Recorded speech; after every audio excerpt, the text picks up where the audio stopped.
Seorang pria buta bernama Im Yong-gyu, seniman ukir cap terkenal, adalah keajaiban hidup, lahir tanpa penglihatan, tapi tangannya yang gemetar justru luar biasa presisi. Putranya, Dongwon, sejak kecil hanya punya ayah, ibunya disebut sekali saja. Dia ninggalin kita pas kamu masih bayi. Hilang tanpa jejak. Sekarang Yong-gyu diwawancarai untuk film dokumenter. Dongwon dorong ayahnya supaya tampil di TV, bisa bantu promosi bengkel mereka. Ayah anak saling sandar. Dongwon terbiasa rawat ayah buta sejak kecil dan bertekad kembangkan usaha keluarga agar bisa terus jagain ayah. Tapi satu panggilan telepon hancurkan kedamaian. Ibu yang dikira kabur 30 tahun lalu, kini ditemukan, tinggal tulang belulang. Dongwon dengar nama Lim Yang-hee, bahkan lupa itu ibunya sendiri. Kematian misterius dan hilangnya ibu buat Dongwon penasaran luar biasa. Apakah ibunya dibunuh? Dia putuskan ikut investigasi, cari kebenaran di balik kematian ibunya. Ayah anak Dongwon cepat urus pemakaman Lim Yang-hee, sepi. Tanpa foto altar, sutradara Kim Soo-jin datang, berbelasungkawa, padahal lanjut syuting dokumenter. Dongwon kesal, tapi Soo-jin bilang jadwal tayang fix. Adegan ini malah bikin film lebih nyata. Tiba-tiba dua kakak Lim datang, bukan duka, tapi rebut waris. Dongwon marah, tolak uang, aku nggak butuh. Mereka paksa rekam perjanjian. Dongwon geram, nanti kutulis surat. Sekarang tangisan, malu nggak? Dia tanya foto ibu, kasihan tanpa gambar. Jawaban kakak, ibumu jelek, nggak pernah foto. Ternyata ibu kabur remaja gara-gara tahu ayah selingkuh. Nenek malah pukul sampai sekarat. Yang Hillary bawa perhiasan nenek. Dongwon bingung, anak kecil mana bisa langsung kabur? Kakak sinis, perhiasan itu udah cukup warisannya. Sepanjang waktu, Yong-gyu, suami almarhum, diam 1000 bahasa. Dongwon keluar merokok, dengar Kim Soo-jin telpon, mau bikin laporan kematian ibunya. Marah, sutradara juga cari untung dari duka. Besoknya, Soo-jin ajak ketemu mantan rekan kerja ibu. Ternyata dulu ayah ibu kerja di pabrik jahit compung. Dongwon curiga, bengkel capnya juga compung. Diam-diam setuju ikut, meski tahu Soo-jin haus berita dan sembunyiin kamera di tas. 3 pekerja bilang Yang-hee tiba-tiba hilang, cuma 1 malam. Besoknya nggak muncul lagi, dulu dipanggil, kain kotor, karena muka jelek. Dongwon kesel, Soo-jin malah senyum paksa nanya lebih lanjut. Waktu itu pas negara bangkit dari krisis. Semua kerja mati-matian, nggak ada istirahat, mandor peras buru perempuan kayak budak. Bahkan ke toilet cuma 1 menit. Yang-hee muda, polos, disuruh balik kalau antre. Akhirnya ngompol di celana. Dari situ julukan, kain kotor. Dongwon cuma tanya foto ibu. Tapi dulu jarang foto. Mereka ketawa ejek wajah Yang-hee. Meski jelek kayak monster. Untung nikah orang buta. Pasti bahagia. Tapi satu bilang, bukan bahagia. Kayaknya ada masalah sama suami. Berhubungan sama direktur. Soo-jin desak. Tapi ketiganya bungkam. Direktur baik. Mana mungkin urusan sama Yang-hee. Cuma Jin-suk kayaknya tahu detail.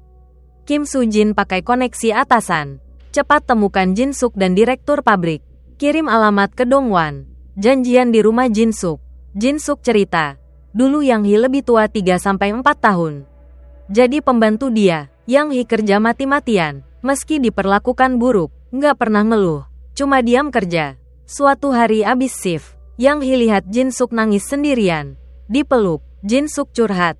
Direktur cabuli dia. Nggak bisa cerita ke siapapun. Direktur nggak pernah telat bayar. Kadang kasih bonus. Semua anggap dia malaikat. Saat itu Yang-hee sudah punya Dongwon. Sambil gendong anak tanya suami. Kalau orang jahat pura-pura baik. Dia jahat atau baik? Besoknya Jin-suk bolos. Direktur cari pengganti. Yang-hee protes. Dimaki mandor. Tak tahan. Dia lari ke kantor direktur. Tuduh langsung. Tanganmu yang cabuli Jin-suk. Tak fasih bicara, tapi tegas. Suara kecilnya tak berarti. Direktur malah marah. Di rumah sempit, Yang-hee tulis surat pengaduan. Sebar ke seluruh pabrik. Direktur malu. Pecat semua buruh perempuan termasuk Yang-hee. Yang-hee mau konfrontasi. Tapi Jin-suk datang. Tampar wajahnya karena rahasia pemerkosaan bocor. Zaman itu, perempuan dianggap rendah. Yang ditanya cuma, siapa korbannya? Bukan, siapa pelaku. Direktur tetap hidup enak. Jin-suk bilang, Kalau Yang Hee mati karena direktur, salahnya dia. Dongwon dan Kim Soo-jin datangi rumah direktur, kini reyot. Dia lumpuh. Dinding penuh foto buruh perempuan. Di foto mesum, Soo-jin kasih uang. Direktur langsung ingat Yang Hee. Tapi kalimat berikutnya bikin shock. Suaminya yang buta gila itu bunuh dia. Kok belum ditangkap? Flashback 1970.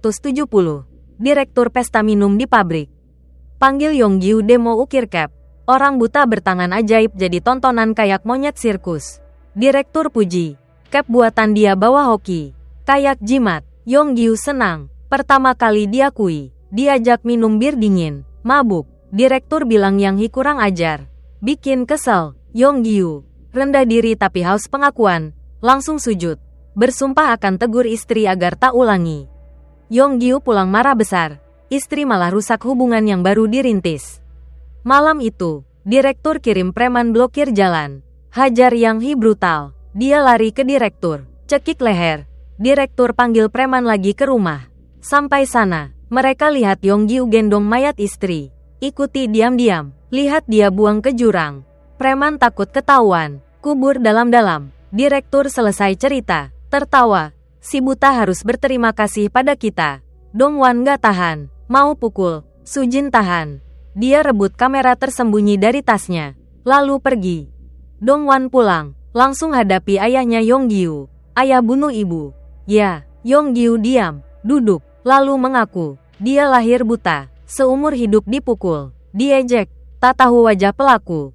Belajar ukir cap. Nabung buka kios kecil. Foto mudanya di lemari diambil direktur itu. Pertama kali dihargai. Oleh direktur pula. Dia sangat berterima kasih. Tapi kios sepi. Lalu ketemu Yang Hee, ibu Dongwon, yang memuji capnya indah. Yonggyu ukir cap hadiah untuk Yang Hee. Dia tersentuh pegang cap namanya sendiri. Yang Hee sering mampir, bawa onigiri dan makanan lain. Pertama kali Yonggyu rasakan perhatian orang. Hatinya berdegup tiap dengar suara Yang Hee. Orang-orang ejek, si buta dapat bidadari. Yonggyu tak lihat wajahnya, tapi yakin cantik seperti namanya. Takut kehilangan, dia ajak tinggal bareng. Yang Hee setuju. Yonggyu bahagia luar biasa. Hari pindah, direktur foto mereka. Yonggyu pikir hidupnya takkan lagi dihina. Berjanji beri Yang Hee hidup layak. Lalu Dongwon lahir, hidup pas-pasan tapi bahagia. Suatu malam, adik Yonggyu, Gyu Chil, mampir, tanpa sengaja bilang, cukup istri baik. Wajah nggak kelihatan lebih baik. Yonggyu masih yakin istrinya cantik. Ingin sekali lihat wajahnya. Gyu Chil blak-blakan. Muka istri lo kayak monster. Sejak itu, kebanggaan singkat Yonggyu hancur. Dia sadar ejekan orang cuma menertawakan dia. Dari kecil berjuang lepas hinaan. Begitu harap, malah makin menempel. Ukir cap buat dia yakin. Cantik dihormati. Jelek diremehkan. Mulai lihat sifat manusia. Lihat hinaan di sekitar. Yang Hee dianggap bohongi dia. Bahkan istri pun tipu. Kebencian ke istri numpuk tiap hari. Yang Hee bikin dia tak pernah lepas malu. Tak mau lagi hidup bareng. Tiap dihina, dia salahkan istri. Ingin ada yang bunuh Yang Hee biar bebas. Tapi meski dipukul babak belur, Yang Hee tetap lari ke Big. Ribut, lalu dipukul lagi.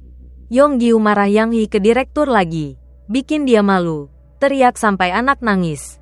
Dia mohon istri diam kayak tikus mati. Yang Hee menangis. Sejak kecil semua salah dia. Tapi suami lembut, beri keberanian. Kata itu malah buat Yonggyu gila. Cekik istri mati, ibu anaknya sendiri. Pikir tak ada saksi. Gendong, buang ke gunung. Dia yakin demi anak. Tinggalkan hanya yang baik. Dongwon dengar, linglung, tak paham. Yonggyu bilang kalau tak mengerti. Dongwon cuma parasit. Hisap darah jerih payah ayah seumur hidup. Tapi bagi Dongwon, ayahnya cuma pembunuh. Yonggyu tetap bilang dia bukan pembunuh, tapi keajaiban nasional.